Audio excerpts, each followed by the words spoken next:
നഗ്നനായ തമ്പുരാനിലൂടെ മികച്ച അഭിനേത്രി പട്ടം നേടിയ കാവ്യയ്ക്ക് പക്ഷെ ജീവിതം വലിയൊരു ഇരുട്ടാണ്. ഇതുപോലെയായിരുന്നു എൻ്റെ ജീവിതവും, ഈ പുല്ലിനെ പോലെ മണ്ണോട് ചേർന്ന്. പക്ഷേ ഈ പൂക്കളെ പോലെ ഭംഗിയുള്ളതായിരുന്നു എൻ്റെ സ്വപ്നങ്ങൾ. അവ നേടിയെടുക്കാൻ ആകെയുള്ളത് കരിങ്കല് പോലെ മനസ്സിലുറച്ച ആഗ്രഹങ്ങൾ മാത്രമാണ്. ഈ പക്ഷികൾ പോലെ ഞാനും പറന്നു വരും.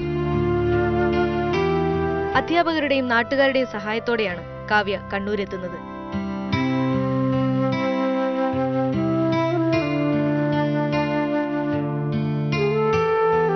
കാരിരുമ്പിന്റെ അനുഭവങ്ങൾ കാവ്യയുടെ പ്രകടനത്തെ ജീവസുറ്റതാക്കുന്നു.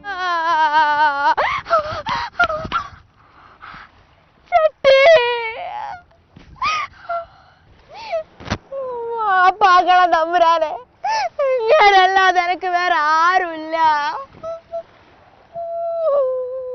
ജീവിതത്തിനു മുന്നിൽ പകച്ചു നിൽക്കാതെ നാടകത്തിന്റെ വിശാലമായ അരങ്ങിലേക്ക് കാവ്യ വരികയാണ്.